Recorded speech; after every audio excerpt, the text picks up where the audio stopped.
Trump believed he held all the cards, but Mexico was about to set in motion a chain of events that would expose cracks in his strategy. When Trump made his bold announcement on March 17th that tariffs would be reinstated on all Mexican imports by April 2nd, it wasn't just a policy shift.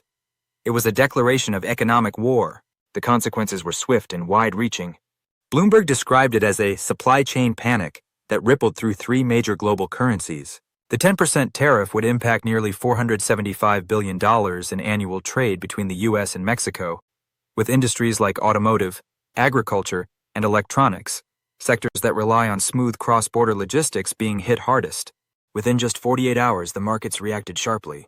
Shares of U.S. automakers plummeted by an average of 4.1%, and the Mexican peso endured its steepest drop since October 2023.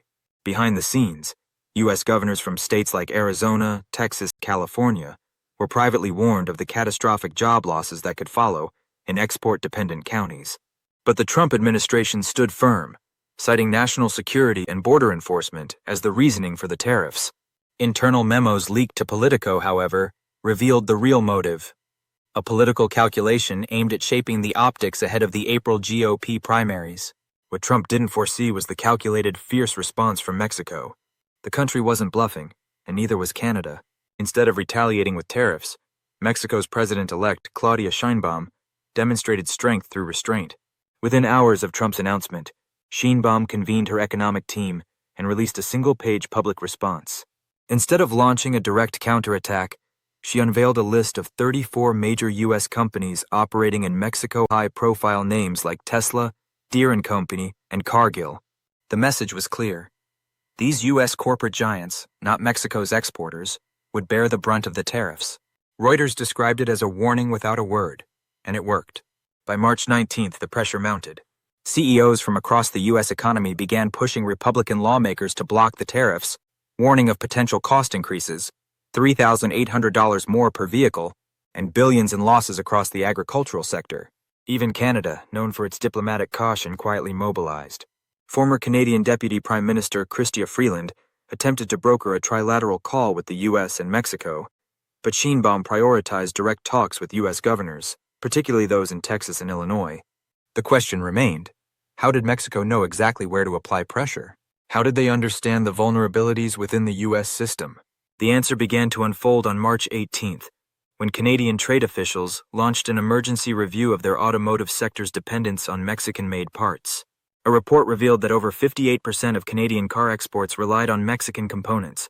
Within 72 hours, the Canadian dollar slid to 74.12 cents against the U.S. dollar, its lowest point since May 2022. As logistics companies adjusted by rerouting shipments through Pacific ports, bypassing U.S.-Mexico choke points, freight costs surged by 17%. Meanwhile, Sheinbaum's Mexico avoided direct confrontation, but executed a sophisticated, multi-layered strategy that dug deep into the economic heart of the U.S. Behind the scenes, Mexico had been quietly positioning itself for years. In 2022, Mexico's Secretariat of Agriculture signed a $2.1 billion food security deal with wheat growers in key U.S. states like Kansas, Iowa, and Nebraska, states where Trump had strong political ties. This bypassed traditional maritime choke points and offered U.S. farmers direct access to Mexican markets, insulating them from the fallout of a tariff war. That same year, Mexico extended electric vehicle (EV) battery tax incentives to U.S. manufacturers like Ford and General Motors, ensuring that Trump's tariffs would devastate one of the U.S.'s most critical sectors. These strategic moves, combined with long-term planning, gave Mexico a foothold in key U.S. industries, especially in battleground states. By March 2024, Sheinbaum's team had cultivated direct communication channels with U.S. agriculture lawmakers in key swing states, offering preemptive contracts to mitigate the economic damage from Trump's tariffs. On March 21st, a leaked letter from the Texas Corn Producers and Michigan Manufacturers Association warned Republican lawmakers that the tariffs would not only devastate agricultural markets, but could also destabilize U.S. food and energy security. This wasn't just an economic issue, it was a direct threat to the heart of Trump's political base.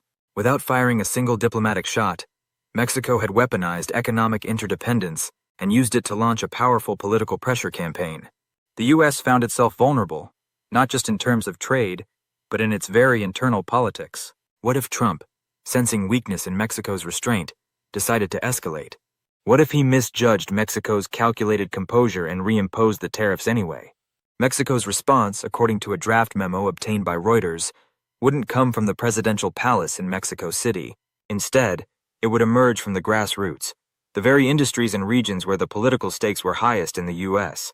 The memo outlined potential retaliatory tariffs targeting U.S. pork, sorghum, and dairy, key agricultural exports from states like Iowa, Wisconsin, and North Carolina.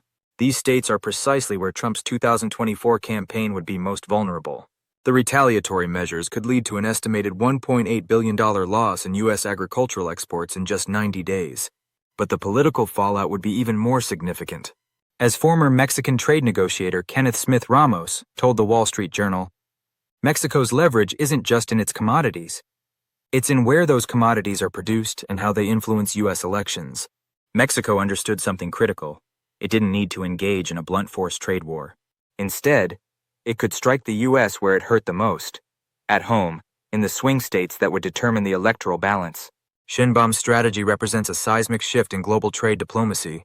She's created a model that goes beyond traditional confrontation. Rather than using trade to challenge global power structures, Mexico has blended economic interdependence with domestic political pressure. By embedding counterweight mechanisms directly within U.S. political constituencies, Mexico has redefined the terms of engagement.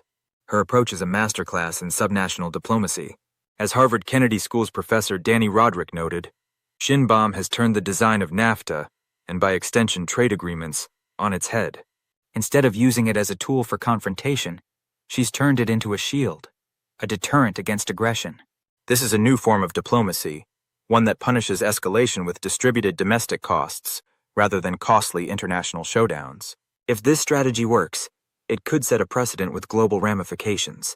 Smaller economies, from Jakarta to Johannesburg, may now be able to neutralize the pressure from larger powers, not through direct confrontation, but through economic integration, cross-border alliances, and by building internal pressure points.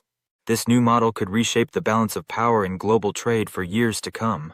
But what happens when a future White House realizes its economic pressure tactics have turned into political liabilities? What will the U.S. do when it discovers that its old methods of coercion have been rendered impotent by the very interdependence it once took for granted? The question isn't just whether Sheinbaum can reshape U.S. behavior, it's what this shift in strategy means for global diplomacy moving forward. As she moves through the geopolitical chessboard, carefully wielding Mexico's newfound power, the world watches, and so does Washington. If Mexico can neutralize U.S. threats without firing a shot, then the bigger question emerges: who's next?